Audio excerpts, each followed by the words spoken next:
2 مرتبہ رب تعالیٰ نے فرمایا۔ یہ ذکر کیا ہے؟ اللہ تبارک و تعالیٰ کو یاد کرنا، وہ کسی بھی حالت میں ہو۔ اس کو یاد کرنے کے اتنے طریقے ہیں کہ ہم گن نہیں سکتے۔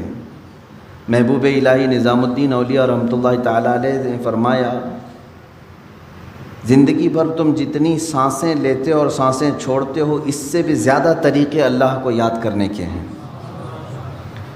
ہم یہ سمجھتے ہیں صرف اللہ اللہ کہنا یہ ذکر ہے، سبحان اللہ کہنا یہ ذکر ہے، الحمدللہ اللہ اکبر کہنا یہ ذکر ہے۔ یہ ذکر کا ایک پارٹ ہے، ایک حصہ ہے، اور ذکر ہر ایک کا الگ الگ انداز سے ہے۔ انسانوں کا ذکر الگ ہے، جانوروں کا الگ ہے، ملائکہ کا الگ ہے، جنات کا الگ ہے، مچھلیوں کا الگ ہے، چیونٹیوں کا الگ ہے۔ سب اپنے اپنے انداز سے ذکر کرتے ہیں۔ قرآن یوں کہہ رہا ہے، وَإِن مِّن شَيْءٍ إِلَّا يُسَبِّحُ بِحَمْدِهِ وَلَٰكِن لَّا تَفْقَهُونَ تَسْبِيحَهُمْ۔ کوئی چیز ایسی نہیں ہے جو اللہ کی تسبیح نہ بیان کر رہی ہو، ذکر میں مشغول نہ ہو۔ کوئی چیز دنیا میں ایسی نہیں جو اللہ کا ذکر نہ کر رہی ہو۔ وَلَٰكِن لَّا تَفْقَهُونَ تَسْبِيحَهُمْ، اللہ فرماتا ہے لیکن تم ان کی تسبیح کو سمجھ نہیں سکو گے۔ درخت، پیڑ، پودے کس طرح سے ذکر کرتے ہیں تمہیں معلوم نہیں، ان کا انداز الگ ہے، جانوروں کا انداز الگ ہے۔ حتیٰ کہ میرے عزیزو، یہ انسانوں اور دوسری مخلوقات میں اللہ نے فرق بھی کیسا رکھا ہے، قربان جاؤ اس کی رحمتوں پر۔ اس کا اصول یہ ہے اللہ کا، جانوروں میں اگر کوئی جانور ذکر کرنے سے ایک لمحے کے لیے اگر غافل ہوا، ایک لمحے کے لیے، 1 منٹ کے لیے غافل ہوا، تو اس کی موت آ جائے گی اسی وقت۔ کوئی پرندہ اگر تھوڑی دیر کے لیے ذکر کو موقوف کر دیا اللہ کی بارگاہ میں، تو فرمایا جاتا ہے کہ اس کا یا تو شکار ہو جائے گا یا مر جائے گا۔ درخت اگر ذکر الہی سے تھوڑی دیر کے لیے غافل ہو جائے تو درخت وہ سوکھ جائے گا یا جل جائے گا یا ختم ہو جائے گا۔ لیکن انسان برسا برس بھی ذکر نہ کر کے اس زمین پر جی رہا ہے، یہ اس کی رحمت کاملہ۔ اللہ رب العزت نے اپنے اشرف المخلوقات مخلوق کو، اس انسانی مخلوق کو اللہ نے بہت ساری چیزوں میں درگزر کر کے رکھا ہے، معاف کر کے رکھا ہے۔ اس کا نام لو تو بھی کھلا رہا ہے، نہ لو تو بھی کھلا رہا ہے، حساب تو بعد میں ہونا ہے۔ عزیزان گرامی، بزرگان دین نے جو ذکر کے طریقے الگ الگ انداز سے بیان کیے ہیں، میں یہ مجلس تصوف ہے، یہ مجلس ذکر ہے، میں صرف اور صرف قلب کی بات کرنا چاہوں گا، دل کی بات۔ آج کے دور میں پوری کی پوری طاقت لگا دیتے ہیں اپنی صحت کو صحیح کرنے کے لیے۔ اگر آپ کا گھٹنا خراب ہوا تو مجھے یہاں تک خبر ملی کہ ایک گھٹنے کا آپریشن 1.5 لاکھ روپے سے، دل کا آپریشن، سر کا آپریشن، آنکھ کا آپریشن، ہاتھ کا آپریشن، جہاں کہیں تھوڑی خرابی آئی آپ مال خرچ کر کے اس کو صحیح کرانا چاہیں گے۔ جو لا علاج بیماری ہے کینسر، سب کو معلوم ہے، اس کے باوجود بھی کینسر ہونے کے بعد کوئی خاموش بیٹھتا ہے کہ چھوڑو اب تو مرنا ہی ہے؟ علاج میں وہ بھی 2-5 لاکھ روپے خرچ کر ہی دیتا ہے، اسے معلوم ہے کہ صحیح نہیں ہوتی، کوشش کرنے میں کیا گئے۔ کتنی حیرت کی بات ہے کہ یہ بیماریاں جو جسم کو لگی ہیں، ان کو صحیح کرنے کے لیے مال بھی خرچ کرتے ہیں، وقت بھی خرچ کرتے ہیں، لیکن جو گناہوں کی بیماری دل میں لگی ہوتی ہے اس کے علاج کے لیے کوئی بندہ کوشش بھی نہیں کرتا۔ اس میں نہ پیسہ خرچ کرنے کی ضرورت ہے آپ کو، نہ ہی بہت زیادہ محنت کی ضرورت ہے۔ چند چیزیں ہیں کہ اگر قلب دھو دیا جائے تو پاک ہو جائے گا۔ دلوں کی سختی بندے کو انسان سے گرا کر جانور کے درجے پر لے آتی ہے، بلکہ جانور سے بھی بدتر۔ قرآن میں اللہ تعالیٰ نے فرمایا پہلے پارے میں، ثم قست قلوبهم من بعد ذلك فهي كالحجارة او اشد قسوة، لوگوں کے دل پتھر کی طرح سخت ہو گئے، نہیں بلکہ اس سے بھی زیادہ سخت ہو گئے۔ اللہ فرما رہا ہے کچھ لوگ ایسے ہیں جن کے دل پتھروں سے زیادہ سخت ہوتے ہیں۔ پتھر میں کوئی چیز داخل بھی نہیں ہوتی، اندر سے کوئی چیز باہر بھی نہیں آتی۔ تو جس کا دل سخت ہو گیا ہے، ہدایت کی کوئی بات اس کے دل میں داخل بھی نہیں ہوتی اور کوئی بھی اچھی بات وہ قبول بھی نہیں کرتا، انہی لوگوں کے متعلق قرآن کہتا ہے صم بکم عمی فہم لا یرجعون۔ یہ کس کے لیے ہے؟ اندھے ہیں، گونگے ہیں، بہرے ہیں، وہ اب لوٹنے والے نہیں۔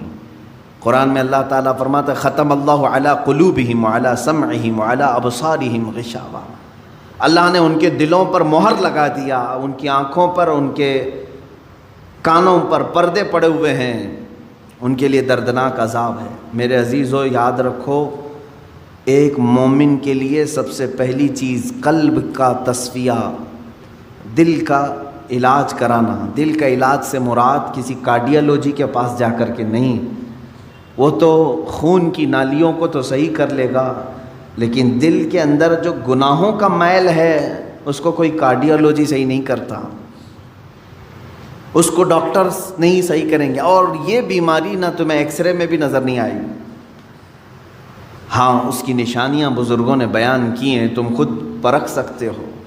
اگر قرآن پڑھنے میں دل نہیں لگتا ہے تو سمجھ لو کہ دل کالا ہو رہا ہے۔ مسجد میں زیادہ دیر بیٹھنے میں دل نہیں لگتا ہے تو سمجھ لو کہ دل کالا ہو چکا ہے۔ اللہ کی راہ میں خیرات کرنے سے دل ہاتھ نہیں اٹھتا تو سمجھ لو کہ دل پورا کالا ہو چکا ہے۔ ایسی نشانیاں بہت ساری ہیں۔ آیات قرآنیاں پڑھی جا رہی ہیں، سننے کا شوق نہیں، لیکن وہی گانے گھنٹوں سنتا ہے، یہ دل کے کالے ہونے کی علامات۔ تھوڑی دیر اپنے والدین کو دیکھ نہیں سکتا، لیکن گھنٹوں غیر محرم عورتوں کو دیکھنے کا شوق ہے۔ کلام پاک کو تھوڑی دیر کے لیے نظر بھر کر کے دیکھنا نہیں چاہتا، لیکن موبائل میں گھنٹوں بیٹھا رہتا ہے۔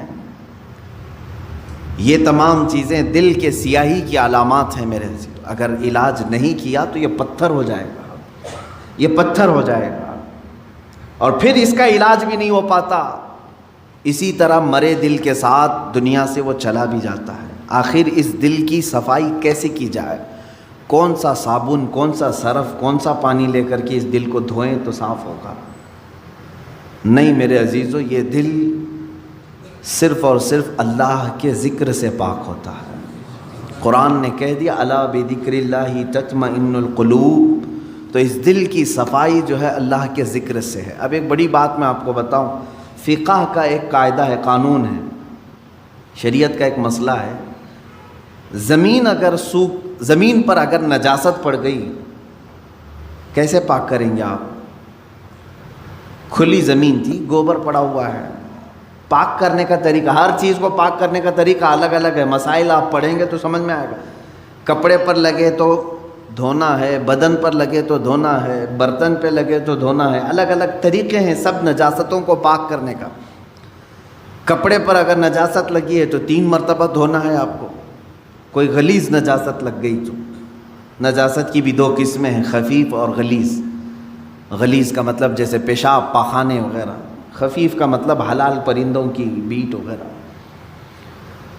تو یہ نجاست کو دھونے کے الگ الگ طریقے ہیں، لیکن ان میں سے اگر کہیں زمین پر نجاست لگی تو اسے کیسے دھوئیں گے آپ؟ کھلی زمین، میدان ہے باہر، اور نجاست گر گئی ہے، اس کے پاک کرنے کے 2 طریقے بزرگوں نے لکھے ہیں، فقہاء کرام نے لکھے ہیں۔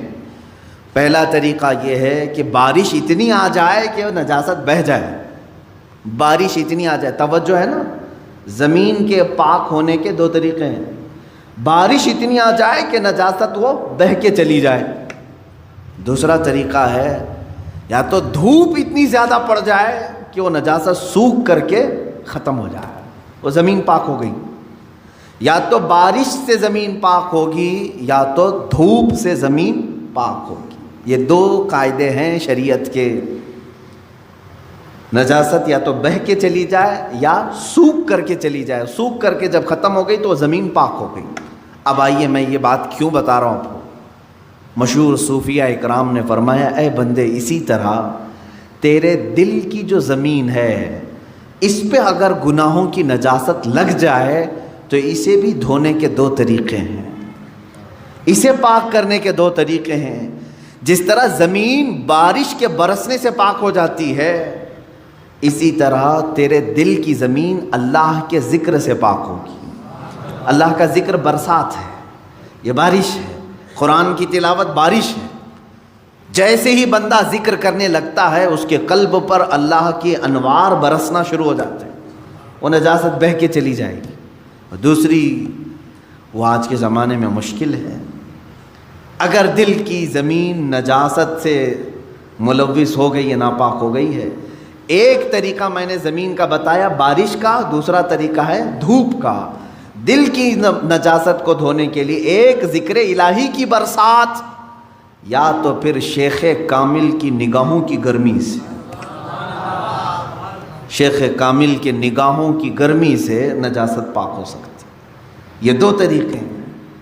شیخ کامل کا حصول معمولی بات نہیں ہے، اس میں برسا برس لوگ تلاش میں لگانا چاہیے، لیکن یہاں تو آج حال یہ ہے کہ کہیں سے کوئی بھٹک کے پیر میرے گھر آ جائے میں اس کا دامن پکڑ لوں گا۔ در حقیقت جسے اپنے بیماریوں کو صحیح کرنے کی طلب ہے وہ سچے پیر کی تلاش میں گھومتا پھرتا رہے گا، یہ نہیں کہ بازار میں بیٹھ کر کے انتظار کرے گا۔ اسے تو ڈھونڈتے رہنا چاہیے کنٹینیو کہ کہیں مجھے شیخ کامل ملے جو میرے دل کے مرض کا علاج کرے، جس کے پاس بیٹھوں تو مجھے گناہوں سے نفرت پیدا ہو جائے اور میرے دل کے اندر گناہوں کی جو نجاست ہے اس کی نگاہوں کی گرمی سے دھل جائے۔